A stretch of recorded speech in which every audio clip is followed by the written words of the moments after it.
You walk into the hotel lobby. A check-in kiosk glows softly as you approach. Before you can tap the screen, a sleek, cylindrical robot glides up beside you. Welcome back. You stayed in a quiet corner room on your last visit. Would you like the same this time? You nod. The robot prints your key. You take the card and slip it in your pocket. Traffic en route to dinner is heavier than usual. I've pushed your reservation back and notified the restaurant. Would you like me to book a ride now? You select a vehicle from the choices on the robot's LED screen. Just then, another robot walks up beside you. It's wide-set and sturdy. I can bring your bags to your room if you'd like. Normally, you like to carry your own bags, but you don't want to be late. You step back. The robot extends an arm, gripping the suitcase handle. It pauses to adjust its posture to accommodate the new weight. Then it slowly turns toward the elevators. Enjoy your evening. You check your watch. Time to go. As you step outside, a driverless car pulls up. The door unlocks as you approach. This is the future of robotics. Welcome to Design This Day, a podcast about the futures we want, and the people working right now to make those futures real. I'm your host, Devin Liddell. I'm a futurist at Teague. I spend a lot of my time thinking about the gap between present challenges and future solutions. Today, I'm speaking with Carla Diana. She is the author of the book My Robot Gets Me, where she explores how technology and social design shape our daily lives. Carla is also the designer in residence at the Cranbrook Academy of Art in Michigan. We talk about the difference between a social robot and a chatty robot, how robots may surpass us one day in emotional intelligence, and why you might want to add LED lights to the ears of new robots. But first, Carla explains how she discovered her passion for social robotics. I spent a year as a visiting assistant professor at Georgia Tech, which is such a fabulous research institution. And there I met a professor. Her name was Dr. Andrea Tomaz. And she, in particular, was in the forefront of a field of robotics that was called social robotics that I didn't even know existed. And she was looking for an industrial designer to work on a robotics project. And that project was called Simon. Simon was the first robot that showed Carla the potential of this field called social robotics. A social robot is designed to respond to human interactions, not just technical commands like how you might program a computer or drive a car. Most importantly, it can communicate in a way that feels natural, so you don't need any special technical knowledge to engage with it. For example, if you wave to a social robot, it may acknowledge the greeting by changing the color of its indicator lights or moving toward you. Not all social robots have human-like features. Simon did have anthropomorphic ears, eyes, a nose, and even arms, but it was how Simon used those features to communicate that really caught Carla's attention.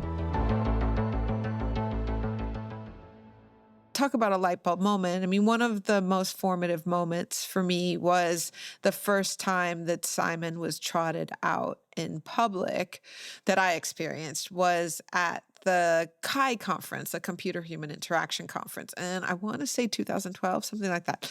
And what happened for me then is that I interacted with the robot in the way that it was designed for the first time. I knew this thing really, intimately, so to speak. I knew every motor that was in there. It had eyelids. It had these irises that could move. I like to exaggerate the ears because there's a thing that animals do where they're expressive with their ears. So Simon has this helmet with these ears that move and light up. And at the conference, there was a demo that the PhD students were doing where you would ask Simon it was a simple exercise, well, simple for humans, to sort colors into their associated bins. So you would give Simon a green object. You would say to Simon, where does this go? And Simon could say, I don't know, and lift his hands like this. And then you'd say it goes in the green bin, and Simon will parse the word green. And then from then on, associate those pixels.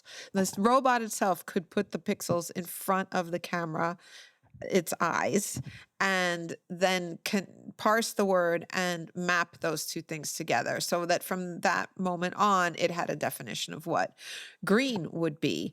And when it was doing that, if it knew what the color was, the ears, the lights that I had designed to be in the ears would match the color we were talking about.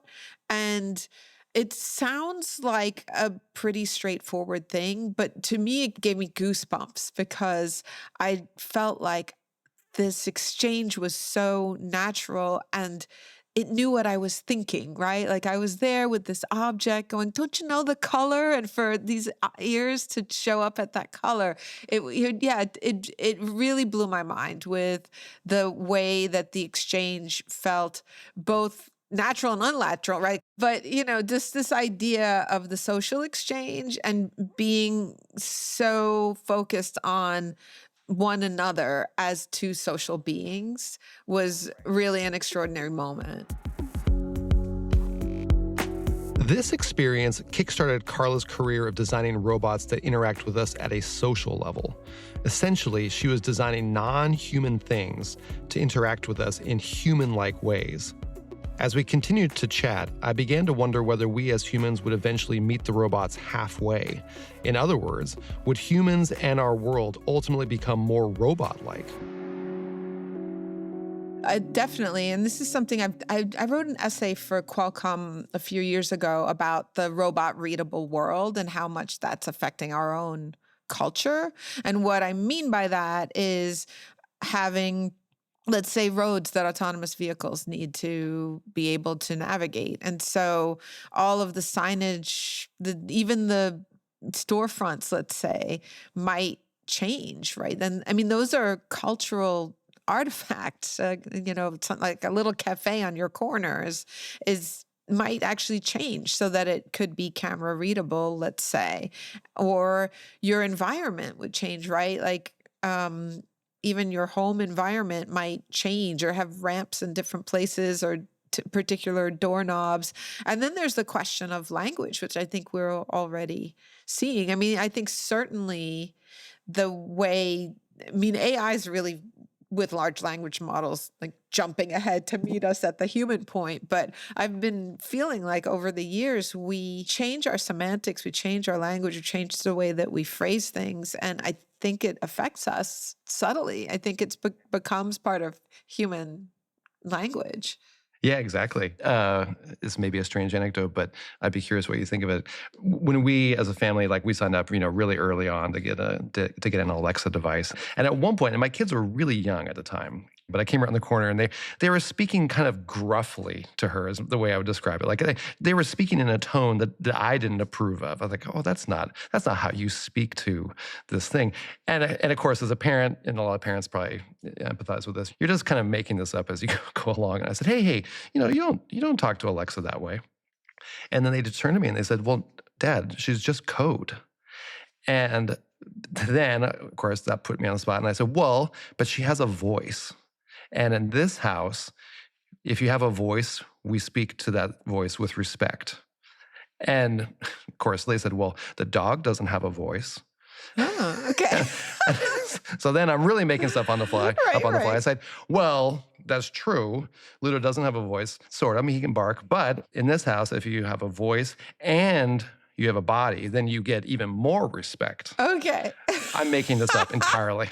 Totally on the fly, like completely making this up. But the reason I bring it up is some of those things you're bringing up along the lines of like how language shapes the human experience, but also how these physical entities and our experience of the physical world, like you're mentioning, like, doorknobs and storefronts, those are all big parts of our human experience. And I feel like we were even kind of wrestling with what to call AI-powered robots. Like I've heard the term physical AI kind of emerging, but it seems like we're even kind of wrestling with like what to call these things.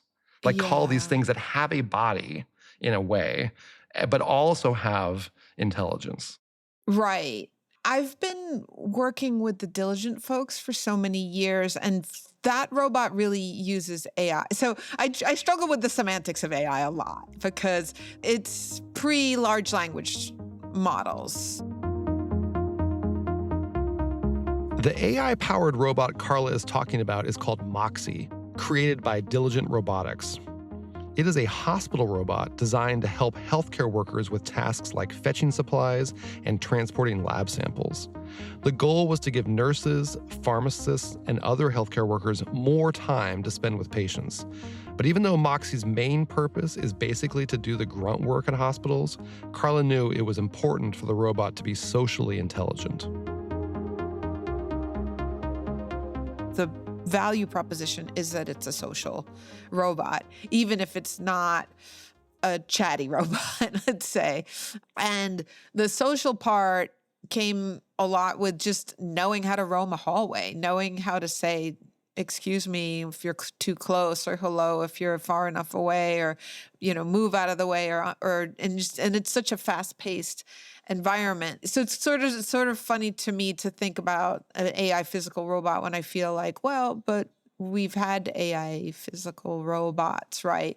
But I feel like what you're talking about is something specific around maybe a humanoid talking robot, or...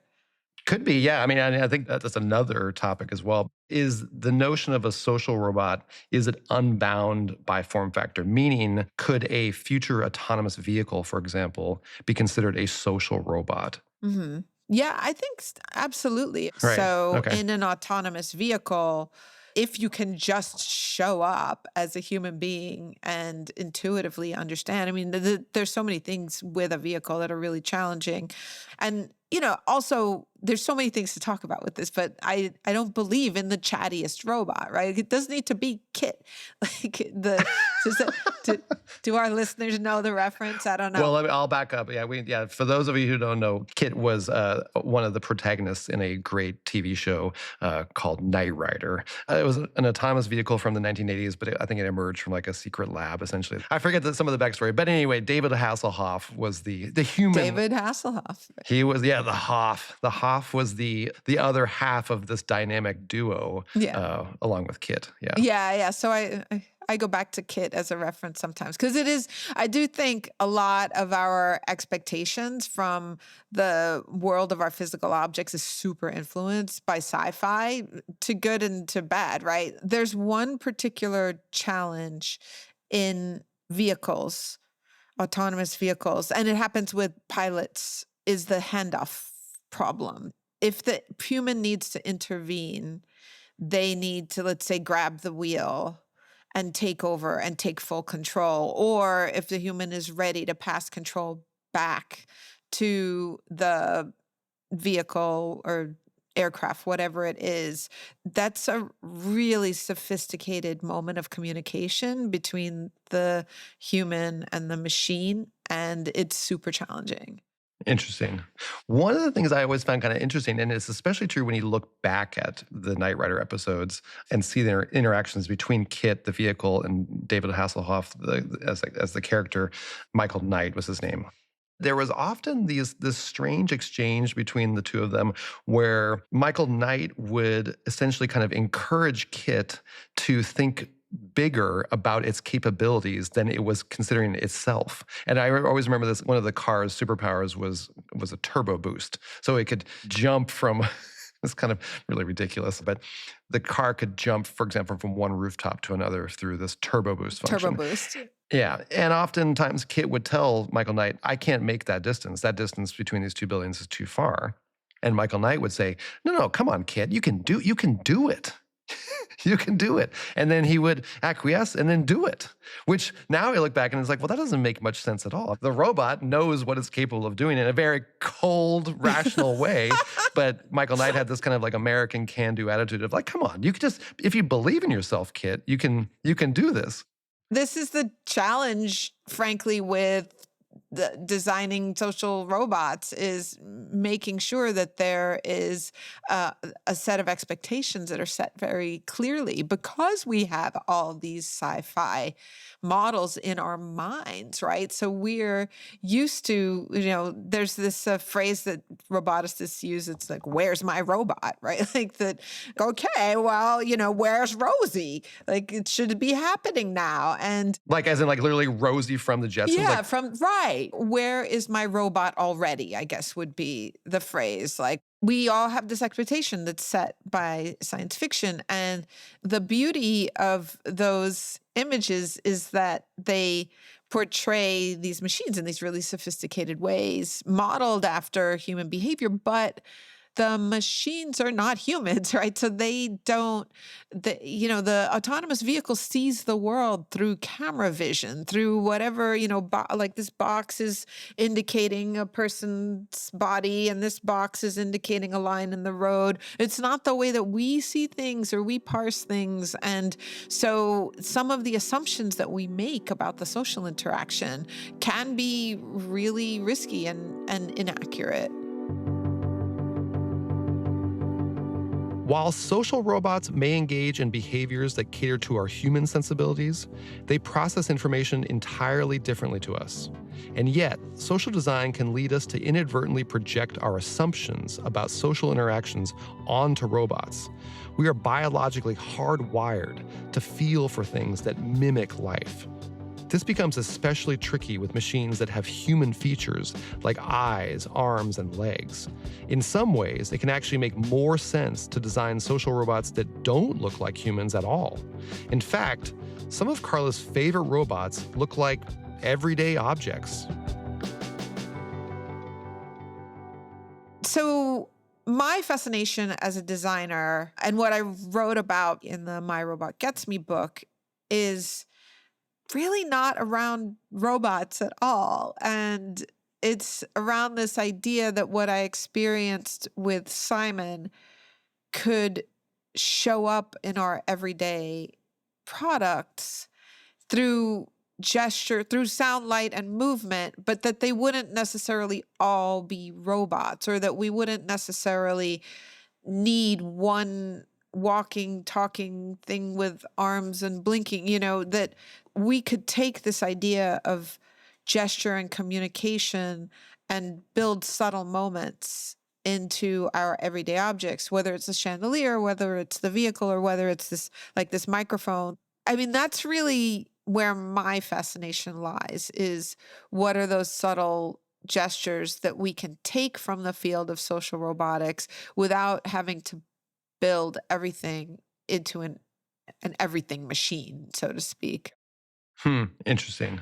I recently just finished a project in collaboration with MIT, a researcher there named Hung Lee, who is with the MIT Age Lab. And we were working on a project around what types of both physical but also digital only AI people would want as they age in place. So like as they're in their homes. But this discussion has kind of prompted, a conclusion that we came to, which is that there is a place for what we described as like a conductor AI. And it's basically just sort of like a systems AI. It's one that controls otherwise sort of non-smart or non-intelligent things, like wheeled porters is an example we use. Like if you were alone in your home and you wanted to be able to move your meal from the kitchen to the living room, you could have your conductor AI summon a wheeled porter that would otherwise not have any AI on its own and move it over there for you. And it was interesting because when we asked seniors who are aging in place right now about it, when it was like moving things around or like, lifting things, there was very few objections around that type of proposition. If it came into like sort of like a more intimate sphere, like if it helped them with their bodies, if you will, then a lot more objections came up. Like, I'm not sure if I really want this machine to help me put my socks on, for example, or get me dressed. And I'm curious, like, what is it about that? What's been your experience in terms of like how people distinguish what kind of help they want and what type of help is too much or isn't appropriate, or isn't even appropriate for like a non-human thing? Yeah, I mean, that's a good question. First of all, we don't know what we want. And I hate to be so dismissive of this, collective us, but I don't think I would tell you that I would have spoken into a phone. well, I would spoke it into a phone, spoke into a mobile device to have it do things beyond the like actually speaking to the device, not to a person. I do it all the time. In fact, I'm finding myself bored of typing. Like I kind of the more that I do voice to text, the less patience I have. Oh God, this typing, right? I don't know if you experience that, but and I see my son, my 9-year-old, like does voice to text more than he does typing. And, so there was another example that's in the space of folks with cognitive disabilities, and it's a company called LEQ. Well, the product is called LEQ. So what it is, it's a conductor robot. Now I'm using your phrase for that, but it's a shape kind of like a lampshade that has a tablet that sits next to it. And when messages come in on the tablet, this lampshade talks to the person and says, oh, you have a message, or your doctor called, oh, it's time for you to take your medication, or, how about doing some exercises? I can coach you. And when I first came across it, I thought, I don't get it. And then I looked deeper and watched a lot of the testimonials and interviews and could see how that would be helpful, that there's this cognitive load of having to launch an app and navigate to it and then, dissect the message and go back to the other app, and to just have this conductor essentially do that. So I do think there's a lot of potential for that. Right. Yeah, exactly. Yeah, that use case, I think we had to it was related. It was in an adjacent territory. We called it an advisor AI, but it was exactly what you described. It was like something that would help kind of surface all of the stuff that you had to sort of, account for, whether that was in a medical appointments or, oil changes and so forth. But also, to your point, potentially bring up hey, I can coach you in, you haven't seen your friend Carla in a while. It would be good to call her and see if you want to go to the movies soon. Right? The word robotic suggests something as stiff or awkward, something that doesn't move or behave like a human. But we are heading to a future where robots no longer possess this kind of social clumsiness. When interactions feel natural and easy to understand, it can help build trust between humans and robots. But it does raise some interesting questions. For example, what happens if one day robots surpass humans in emotional intelligence?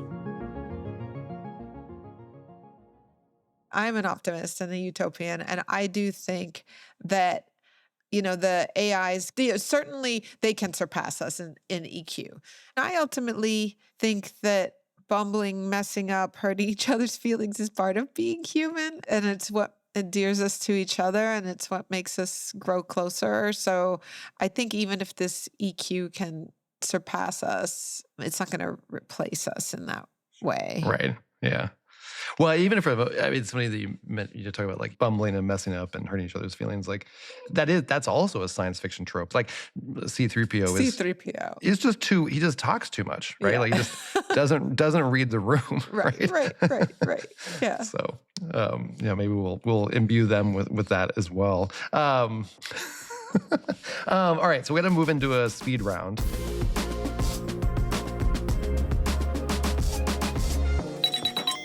I'm curious, what is your take on the most overhyped technology? There's been a series of products that are around AIs that record everything in your life and every image and then distill it back to you. And, I can see where there would be some convenience in that, but it feels like obsessive overkill. Obsessive in sort of the curation and recording of things? Yeah, or in the I need to be able to access every single piece of information that's come across my life. Got it. Okay. Yeah, interesting. Yeah, maybe if everyone adopted one, then it would become the social norm, and then maybe I'll change my tune on that. Come check in with me 15 years, right? Maybe I'll feel well, I couldn't keep up. Well, I can understand the appeal of sort of having everything at your fingertips. What about your take on the most underhyped technology? I just saw this designer artist Andrew Shea give a presentation about how he was collecting data, all environmental data from in the middle of a field using some of the sensors that farmers use, but then mapping it to sound and being able to hear it, so that then when a storm came in and when the ground was moist, everything, like the landscape of the sound completely changed. So yeah, I guess I would say that underhyped is having really sophisticated soundscapes that map to data that allow us to understand the world without it being all spelled out. Right. Yeah. Years ago, we had an issue of we had rot. We had doors that were leaking that we didn't know they were leaking. But it made me, from a design standpoint, sort of like pine for a future where like a future home would actually just tell me, hey, by the way, there's water that's coming in under this eave. You're not seeing it, but I just wanted to let you know. Right, that right. It could it's be just coming like in. a high-pitched squeal. Exactly. Some alarm. Okay. Is there a book or a show that's influenced how you are thinking about your work as an innovator? All right. I mean, this is going to be everybody's example, but the Black Mirror. Oh, yeah. The whole Black Mirror series. I mean, it's extraordinary. It's pretty remarkable. It's extraordinary. From time to time, I have my graduate students do a seminar where every student picks an episode and we talk about what the cautionary tale is. And because I do really feel like designers have a role to play in really thinking about the implications of technology. And that show Black Mirror, all of the things they're cautioning us about are genuine fears that we should have in our everyday life. Sure. It doesn't require that much of a suspension of disbelief as the episode about the robot dog. Right. That episode's robot dog that never stops hunting this person, looks very similar to existing form factors of those types of devices. Yeah.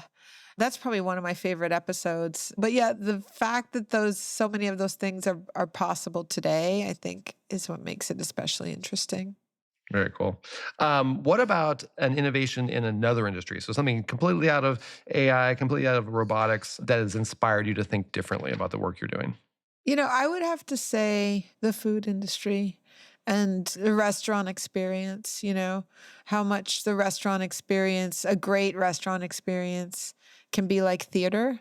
Oh, okay. Sure. Where the server may tell you something about the farm that your vegetables came from, and then you get to actually experience it, or even just the way that the plate is shaped and the timing of, when dishes come out and pairing things together. I think there's a great restaurant can really bring that experience of theater that I think we can bring to product design. That's fascinating. In anticipation of our conversation, I was thinking, like, what were my first experiences of robots? Like, my in-person, real-life experiences with robotics.